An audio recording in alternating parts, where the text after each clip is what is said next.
Ces monuments de bronze et de pierre peuplent nos villes depuis des siècles. Ils célèbrent des figures historiques, mais leur présence pose question. Qui décide de qui mérite d'être honoré? Prenons l'exemple des statues de Léopold II en Belgique. Érigées à l'apogée colonial, elles glorifient un règne sans montrer ses conséquences. Ces statues ne sont pas neutres. Elles racontent une version partiale de l'histoire. Depuis quelques années, ces monuments deviennent des lieux de contestation.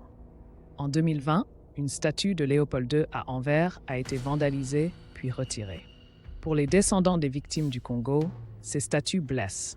Elles glorifient celui dont le régime a causé la mort de millions. Des collectifs demandent leur retrait, arguant qu'on ne peut honorer des bourreaux. Le débat dépasse le vandalisme.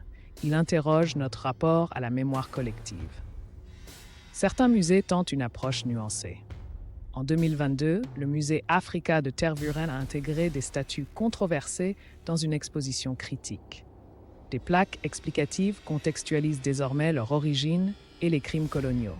Cependant, la famille royale belge reste silencieuse, refusant toute restitution significative.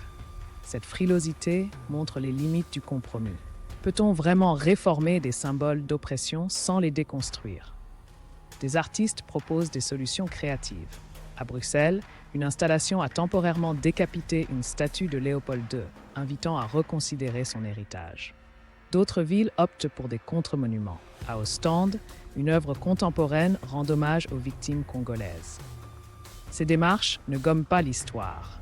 Elles l'enrichissent en y intégrant les voix longtemps marginalisées. La question n'est plus garder ou détruire, mais comment commémorer autrement.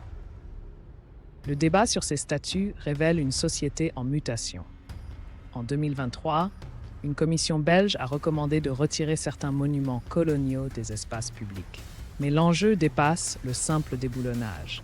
Il s'agit d'écrire une histoire plurielle, où victimes et bourreaux ont leur place.